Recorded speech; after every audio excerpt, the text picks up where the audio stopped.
ओम नमः शिवाय। मित्रों, मैं आचार्य चंद्र प्रकाश परम कल्याण साधन यूट्यूब चैनल में आप सबका स्वागत करता हूं। आज का विषय है भगवान शिव के यंत्र को किस तरीके से सिद्ध करें।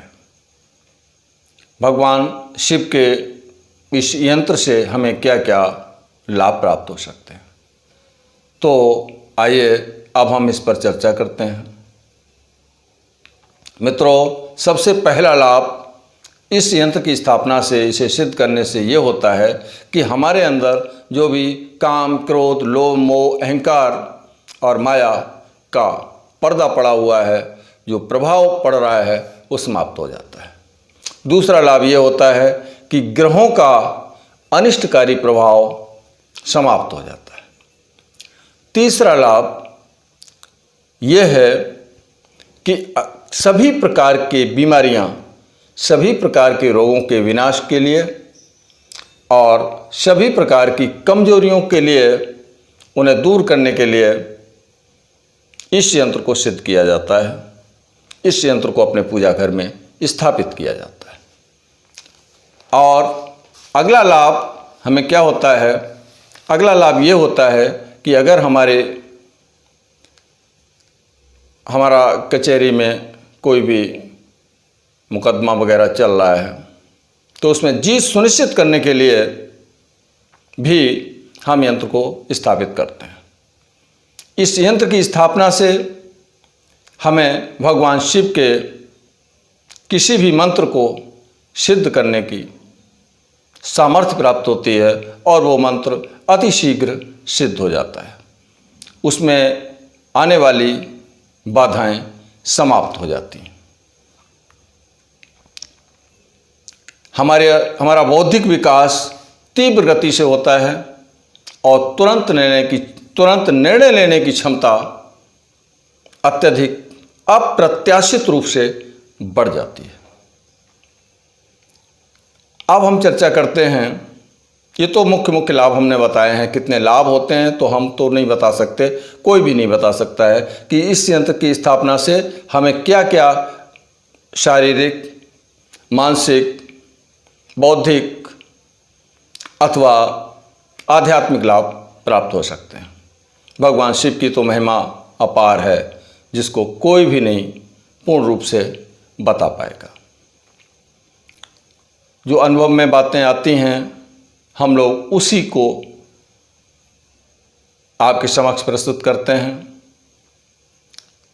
वरना पूरा लाभ तो बताने की क्षमता से बाहर होता है। कैसे करेंगे, कब करेंगे, आइए इस पर बात कर लेते हैं।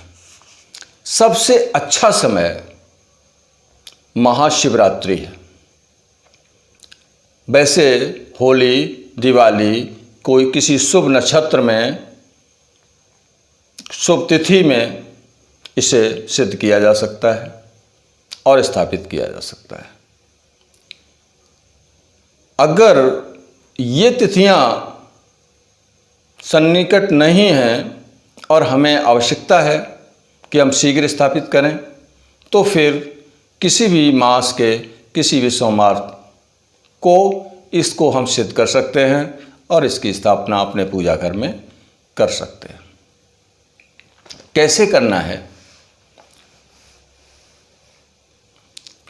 उक्त तिथि में से किसी भी दिन, जो हमने अभी सब समय बताया था, उसमें से किसी भी दिन सुबह स्नान आदि से निवृत्त होकर के अपने पूजा घर में जाएं। वहाँ एक बाजोट लें, चौकी लें, चौकी के ऊपर एक कपड़ा बिछा लें, लाल रंग का अथवा श्वेत रंग का।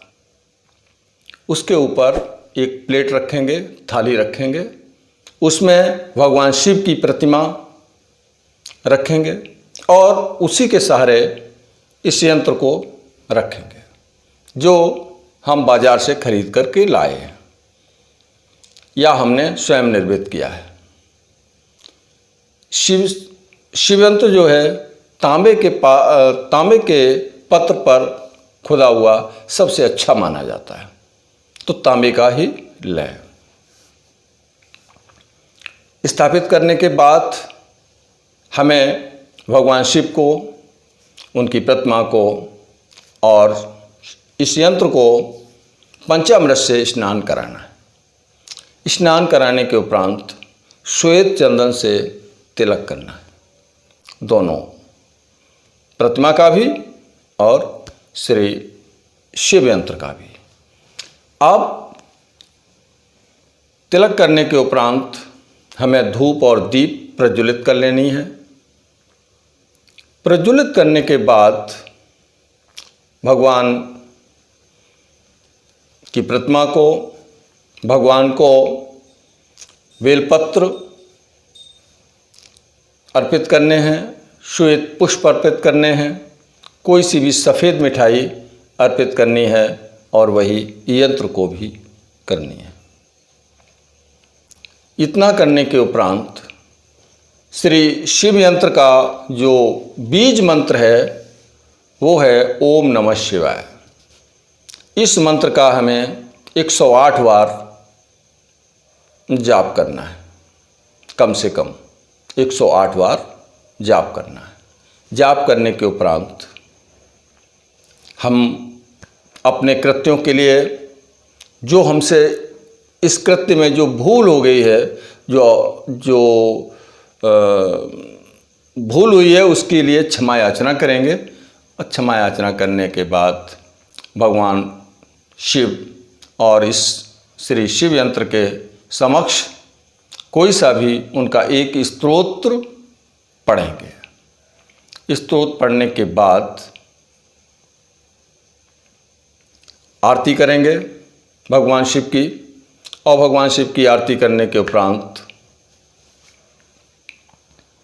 हमें क्या करना है, ये कृत्य जब पूरा हो जाए तो एक छोटा सा 108 आहुतियों का छोटा सा एक हवन जरूर कर लेंगे। एक दिन में ही ये सिद्ध होता है, तो एक छोटा सा हवन भी उसी दिन करेंगे। हवन में 108 आहुतियाँ लगाएंगे ओम नमः शिवाय मंत्र की। मंत्र के अंत में स्वाहा बोलेंगे तो मंत्र बन जाएगा ओम नमः शिवाय स्वाहा। इस तरीके से आहुतियाँ लगाएंगे। आहुतियाँ लगाने के उपरांत उस यंत्र को वहाँ से उठा करके और 21 बार उस हवन के चारों तरफ उसकी जो ऊष्मा है वो उसे प्रदान करेंगे और उसकी प्रदक्षिणा कराएंगे उस यंत्र को। यानी हवन की धूम्र भी उन्हें श्री शिव यंत्र को प्रदान करेंगे। हमारा शिव यंत्र जो है सिद्ध हो गया।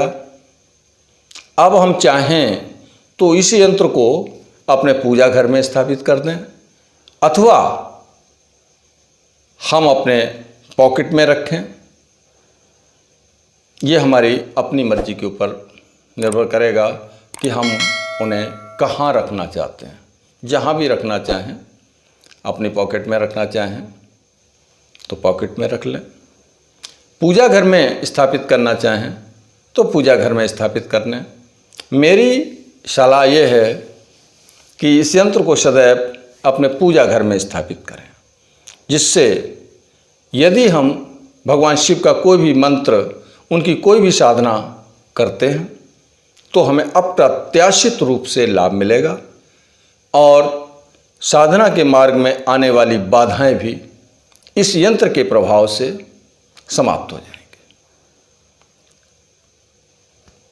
आगे हमें यह भी चाहिए कि समय समय पर इस यंत्र को धूप दीप जरूर दिखाते रहें, और साधना तो हमें करनी ही है भगवान शिव के समक्ष बैठ करके, तो धूप दीप भी करते रहें यंत्र को भी और अपने भगवान शिव की प्रतिमा अथवा शिवलिंग को।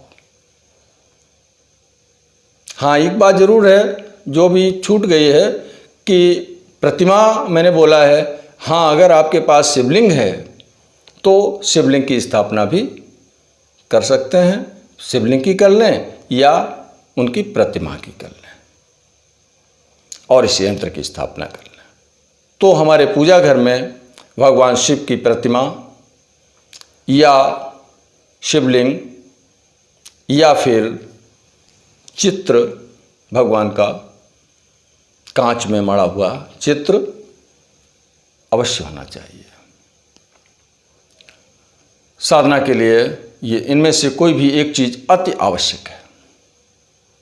तो इस तरीके से हम अपने घर में श्री शिव यंत्र की स्थापना कर सकते हैं, शिव यंत्र को सिद्ध कर सकते हैं।